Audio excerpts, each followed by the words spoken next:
ke 260 juta penduduk Indonesia.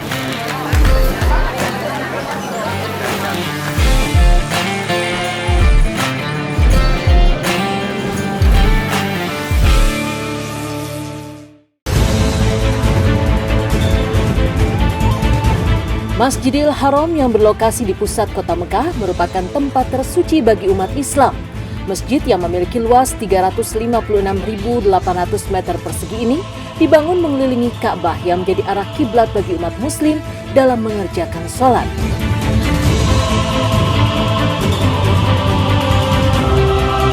Sebagai tujuan dalam ibadah haji, Masjidil Haram dapat menampung hingga 2,2 juta jemaah sekaligus dan didapuk sebagai masjid terbesar di dunia. Tak heran jika dibutuhkan begitu banyak tenaga kebersihan, bahkan hingga ribuan orang untuk menjaganya tetap bersih dan rapi.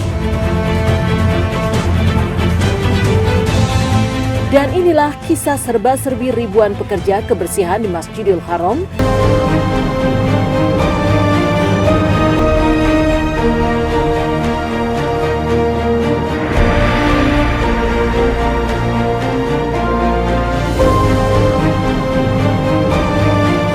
Sebagai masjid yang dikunjungi jutaan umat muslim di seluruh dunia setiap harinya, menjaga agar Masjidil Haram selalu terjaga kebersihannya bukanlah perkara mudah. Untuk itulah pemerintah Arab Saudi mempekerjakan lebih dari 2.700 petugas kebersihan yang bekerja selama 24 jam.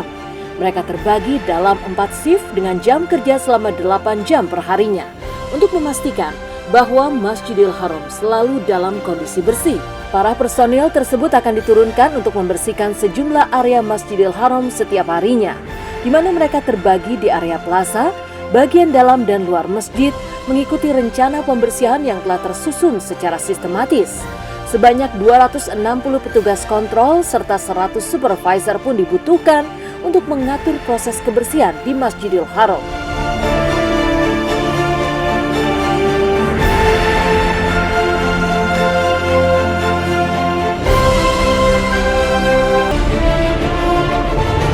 Selain perawatan sehari-hari seperti menyapu, mengelap dinding dan kaca masjid, pembersihan besar-besaran dilakukan setelah maghrib dengan fokus utama membersihkan mataf, yakni kawasan terbuka di tengah Masjidil Haram yang di dalamnya terdapat Ka'bah dan merupakan tempat untuk tawaf.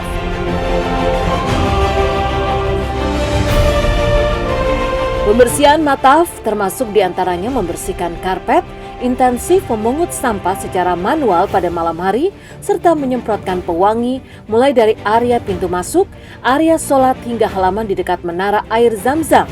Sementara pembersihan Ka'bah dilakukan sebanyak 2 kali dalam kurun waktu 1 tahun.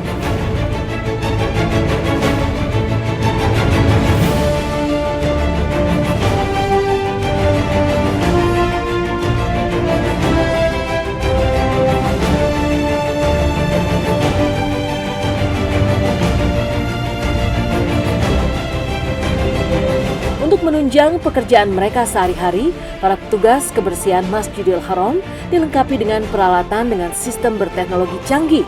Sebanyak 60 kendaraan pembersih, 120 kendaraan pengangkut, serta 60 mesin pencuci disediakan untuk memudahkan pekerjaan mereka saat bertugas memastikan Masjidil Haram tetap terjaga kebersihannya.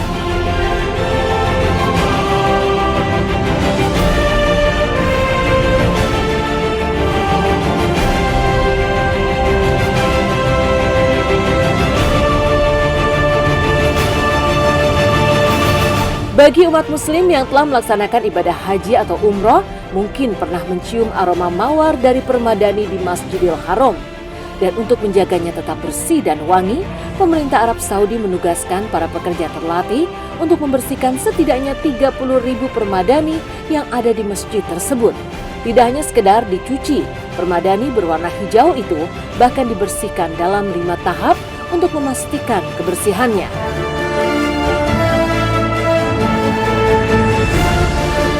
Pertama, debu dan kotoran yang menempel di permadani akan dibersihkan menggunakan mesin canggih. Selanjutnya, permadani tersebut dicuci dengan sabun serta bahan penghilang bakteri dan dibilas menggunakan air bersih. Tahap ketiga, permadani ditempatkan pada mesin pengering otomatis selama 1,5 menit dan dilanjutkan dengan dijemur di bawah sinar matahari. Tahap berikutnya, permadani dibersihkan dengan sapu untuk memastikan tidak ada debu yang tertinggal.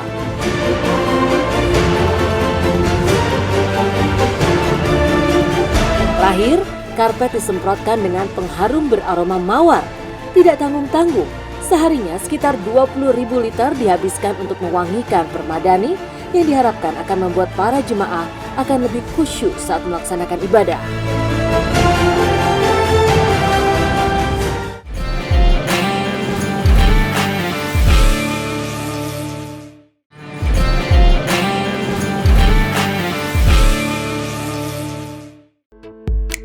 Banyak orang mencari perusahaan untuk bekerja dengan berbagai standar pribadi seperti tingginya gaji yang ditawarkan, kenyamanan lingkungan bekerjanya, fleksibilitas jam kerja, kemudahan dalam mengambil cuti, dan benefit asuransi kesehatan yang diberikan.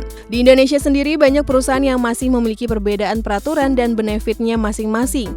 Tapi coba bayangkan ada sebuah negara di mana negara tersebut memiliki perusahaan yang memiliki standar yang diterapkan di semua perusahaan yang ada di negara tersebut. Mulai dari peraturan perusahaan, benefit hingga standar asuransinya. Ternyata ada beberapa jumlah negara yang dijuluki sebagai negara terbaik untuk bekerja karena banyaknya perusahaan yang ada di negara tersebut memberikan banyak keuntungan kepada karyawannya baik.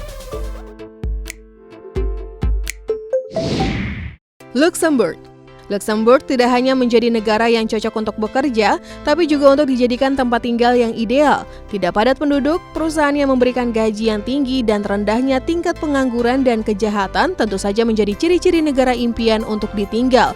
Dan semua itu ada pada negara kecil Luxembourg ini. Penghasilan rata-rata yang diterima pekerja di sana ialah sekitar 895 juta per tahun dengan upah minimum sekitar 164.000 per jam. SDM di sana juga diberikan kualitas asuransi yang memiliki nomor kualitas nomor 4 terbaik di 195 negara. Kekurangan dari negara ini sama halnya dengan negara-negara lain di Eropa adalah tingginya biaya hidup sehari-hari. Untuk itu bekerja di Eropa artinya digaji tinggi untuk menunjang biaya hidup yang tinggi pula. Islandia adalah salah satu negara terkecil tidak hanya di Eropa tapi juga di dunia. Hanya dihuni oleh 336.878 orang, membuat negara ini sangat jauh dari kata padat dan bisa dijamin kebersihannya. Islandia pun pernah masuk ke dalam daftar sebagai salah satu negara paling bahagia di dunia karena budaya masyarakat Islandia yang memiliki toleransi tinggi terhadap sesama atau orang asing. Sama seperti negara-negara kecil di Eropa lainnya, Islandia memiliki tingkat pengangguran dan kejahatan yang rendah, tapi nilai kesejahteraan masyarakat yang tinggi. Penghasilan rata-rata yang diterima pekerja di sana ialah sekitar 877 juta per tahun. Islandia juga memiliki tingkat pengangguran yang cukup rendah dibanding Swiss, yakni hanya 2,94%. Jika Anda bekerja di Islandia, maka Anda juga akan mendapat kualitas asuransi nomor 1 terbaik dari 195 negara. Amerika Serikat. Negara terbesar ketiga setelah Rusia dan Kanada ini termasuk salah satu negara adidaya yang memiliki pengaruh paling besar terhadap dunia untuk ekonomi, budaya, dan politiknya. Negara yang juga dikenal dengan berbagai inovasi kemajuan teknologinya ini membuat negara ini juga nyaman sebagai tempat bekerja untuk jangka waktu yang lama. Penghasilan rata-rata yang diterima pekerja di sana ialah sekitar 860 juta per tahun dengan upah minimum sekitar 102.000 per jam. Bidang industri bisnis di Amerika Serikat meliputi inovator teknologi tinggi dengan diversifikasi tinggi, hasil industri terbesar kedua di dunia seperti minyak bumi dan baja, otomotif, telekomunikasi, elektronik, produk makanan, kayu, dan pertambangan. Norwegia merupakan salah satu negara dengan penghasilan terbesar di dunia. Sebagai salah satu negara pengekspor terbesar di dunia dan negara pengekspor minyak terbesar ke-10 dunia, tentu saja bisa dikatakan sebagai salah satu negara terkaya di dunia. Namun walaupun memiliki penghasilan yang tinggi, biaya hidup untuk tinggal di negara ini pun tinggi. Salah satu penyebabnya adalah pemerintah Norwegia yang lebih banyak mengimpor bahan makanan daripada menghasilkannya sendiri. Penghasilan rata-rata yang diterima pekerja di sana ialah sekitar 727 juta per tahun. Di sana jam bekerja rata-rata hanya 27 jam per minggu. Kualitas asuransi yang diterima oleh pekerja di Norwegia juga yang terbaik. Nah, jika Anda bekerja di Norwegia, biasanya Anda akan mendapatkan jatah cuti sebanyak 21 hari.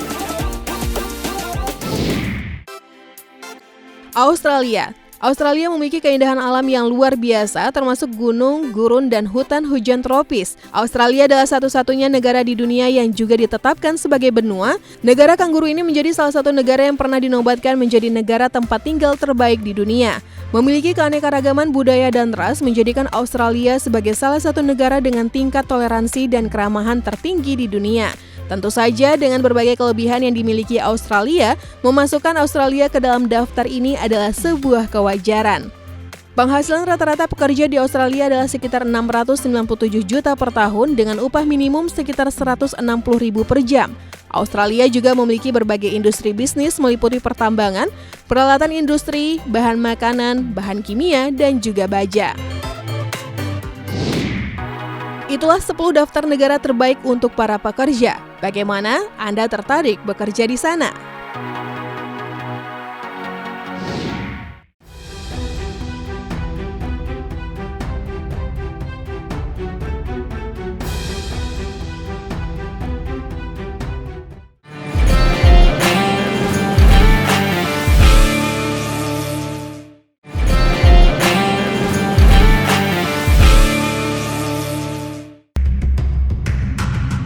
Pemirsa, setiap negara di dunia mempunyai hukum dan aturan yang berbeda-beda. Peraturan tersebut biasanya dibuat untuk memastikan ketertiban agar berjalan sesuai dengan norma-norma yang telah ditentukan.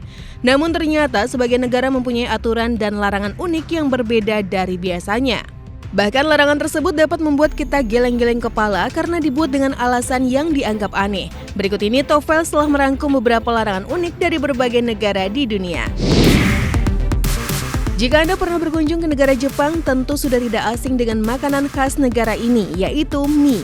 Berbagai macam olahan mie seperti ramen, udon, dan ramyun sangat mudah ditemui di berbagai pelosok negara Jepang. Namun jarang orang mengetahui bahwa terdapat aturan yang mengatakan jika sedang menyantap mie di Jepang, maka harus mengeluarkan suara slurup dan tidak boleh diputus cepat. Ternyata aturan ini bertujuan sebagai bentuk penghargaan kepada koki bahwa mie tersebut lezat ketika disantap. Buang angin setelah makan adalah hal yang dianggap tabu di berbagai kebudayaan. Kebanyakan orang biasanya malah menghindari untuk buang angin ketika sedang berhadapan dengan banyak orang.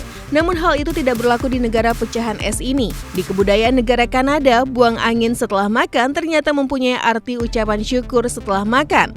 Selain itu, buang angin setelah makan mempunyai arti bahwa mereka menghargai makanan yang baru saja disantap, sekaligus pujian terhadap orang yang sudah menghidangkan makanan. Negeri Tiongkok memang mempunyai segudang aturan ketika bersantap di meja makan. Selain terdapat aturan untuk menyisakan makanan agar tuan rumah merasa telah menyiapkan makanan yang cukup, ternyata ada larangan lain, yaitu tidak boleh membolak-balik ikan yang telah dihidangkan. Jika biasanya kita membalik sisi ikan yang sudah selesai dimakan, maka hal ini dilarang di negara Tiongkok. Membalikkan tubuh ikan melambangkan perahu nelayan yang terbalik atau mempunyai arti membuang keberuntungan dan akan mendapat kesialan. Jika di negara Timur Tengah dan sebagian negara Asia menyantap makanan dengan tangan dianggap sebagai bentuk rasa hormat, hal ini bertolak belakang dengan beberapa negara Latin seperti Chili. Di negara Chili, menyantap makanan dengan tangan melambangkan sifat kasar dan rasa tidak hormat. Ketika berkunjung ke negara Chili, maka diwajibkan untuk menyantap makanan menggunakan alat bantu seperti sendok, garpu, dan pisau. Larangan unik ini pun ternyata berlaku di negara tetangganya, Brazil.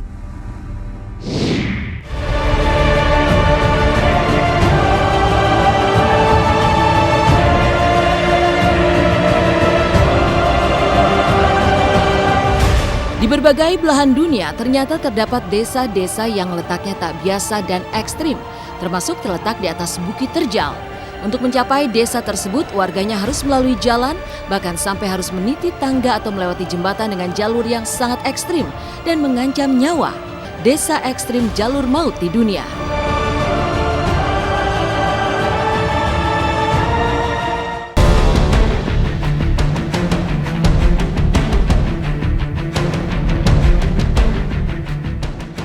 Atulier merupakan desa tebing berusia 200 tahun yang terletak di Provinsi Sichuan, Tiongkok Barat Daya.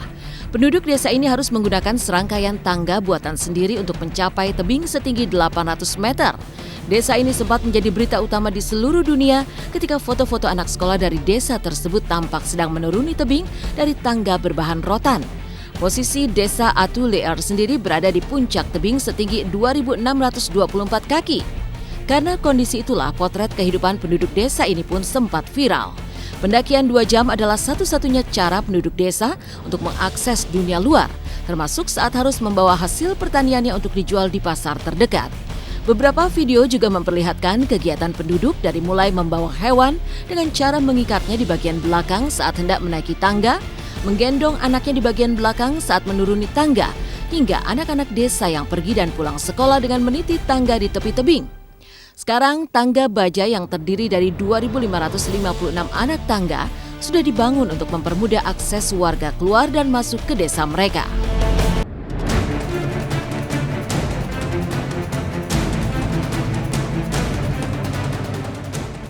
Masih dari Tiongkok, selama 16 tahun warga desa Yushan, Provinsi Hubei, Tiongkok yang berjumlah 196 orang harus menantang maut. Warga di desa terpencil di wilayah Hafeng ini harus menggunakan keranjang besi yang tergantung tinggi untuk keluar dan masuk desa mereka. Masyarakat setempat menyebut alat itu keranjang besi karena memang terbuat dari kerangka besi. Yang berbahaya, keranjang ini ternyata tanpa pintu yang tertutup. Besi yang digunakan pun sudah karatan. Keranjang ini digantungkan dengan kawat seling sepanjang 1.000 meter dan berada di atas ketinggian 480 meter dari permukaan tanah. Tidak ada fasilitas pengaman yang dipasang pada keranjang itu. Meski demikian, tak ada catatan kecelakaan sejak alat ini dioperasikan 16 tahun silam. Di desa di atas awan tersebut, tak hanya manusia, keranjang ini setiap hari juga mengangkut barang-barang bawaan warga dan juga hewan peliharaan.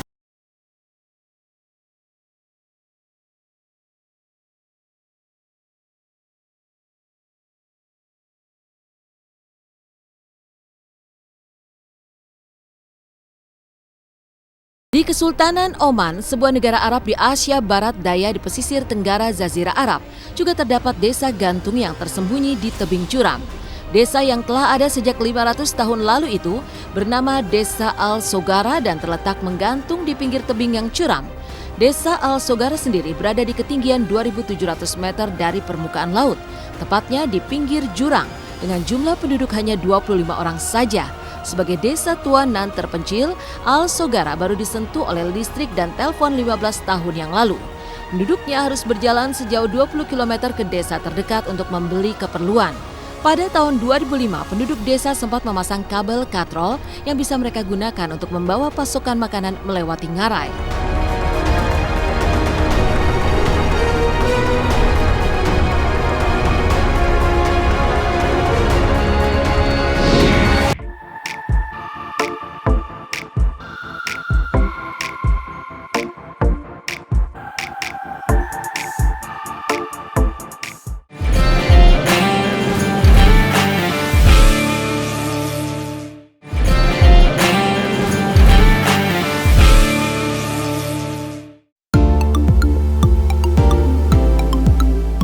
Pemirsa, bagi pecinta wisata yang menantang adrenalin, berkunjung ke beberapa tempat di dunia bisa menjadi jawabannya. Mulai dari lokasi yang jarang terjamah manusia hingga semua mitos dan legenda menyeramkan akan asal-muasal tempat tersebut. Bahkan tidak jarang ketika berkunjung ke tempat-tempat tersebut, kita akan menjumpai hal-hal yang membuat bulu kuduk merinding seperti mayat. Berikut ini Tova telah merangkum tempat-tempat wisata dari berbagai belahan dunia yang dipercaya dipenuhi oleh mayat.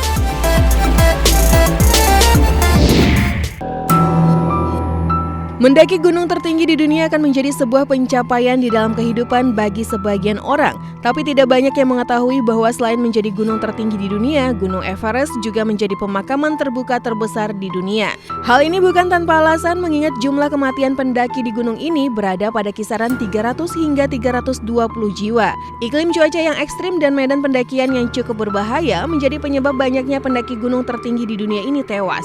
Bagi yang ingin mendaki gunung ini diharapkan tidak terkejut jika menemui banyak mayat pada jalur pendakiannya. Negara Jepang ternyata tidak hanya terkenal akan budaya dan keindahan alamnya saja. Hutan Aokigahara adalah tempat wisata menyeramkan yang sangat populer jika ingin memicu adrenalin. Pasalnya, hutan ini adalah tempat paling favorit untuk mengakhiri hidup di negara Sakura. Telah terjadi ratusan kasus bunuh diri yang dilaporkan di hutan Aokigahara ini. Hutan yang berada di barat laut Gunung Fuji ini diyakini menjadi tempat yang menakutkan untuk dikunjungi pada malam hari karena kurangnya penerangan serta banyaknya ditemukan mayat-mayat dari orang bunuh diri di hutan Aokigahara ini.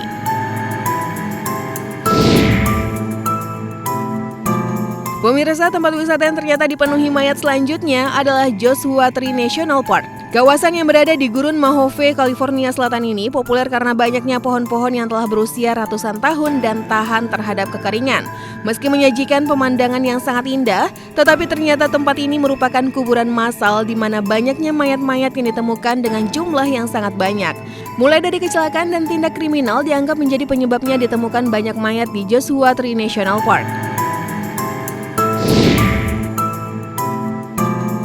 Jika mendaki Gunung Himalaya, maka salah satu jalur trek favorit adalah dengan melewati Danau Ropkan. Danau yang sering disebut juga dengan Danau Tengkorak ini telah menjadi misteri karena banyaknya ditemukan tulang belulang di sekitar danau misterius ini.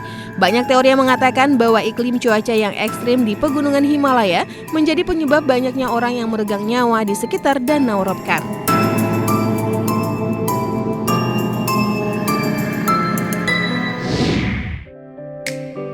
Semua orang di dunia ini punya mindset yang berbeda-beda soal traveling. Kalau bicara tentang kemana orang kaya jalan-jalan, tentu saja orang kaya bisa bepergian kemana saja yang mereka mau. Berikut ini adalah destinasi-destinasi wisata mahal yang sering dikunjungi oleh para crazy rich. Royal Penthouse Suite at President Wilson Hotel di Jenewa. Hotel eksklusif ini sering diakui sebagai tempat termahal di dunia dan terbesar di Eropa. Menginap di sini, siapkan dana $80.000 Amerika atau setara 1,04 miliar rupiah per malam. Para tamu yang menginap di sini akan memiliki akses ke 12 kamar seluas lebih dari 5.500 meter persegi. Namun fitur utama dari suite ini adalah pemandangan Alpen dari Lake Leman di balkon kamar. Wow, keren sekali ya pemirsa. Coba, butuh berapa ratus tahun untuk menabung nih.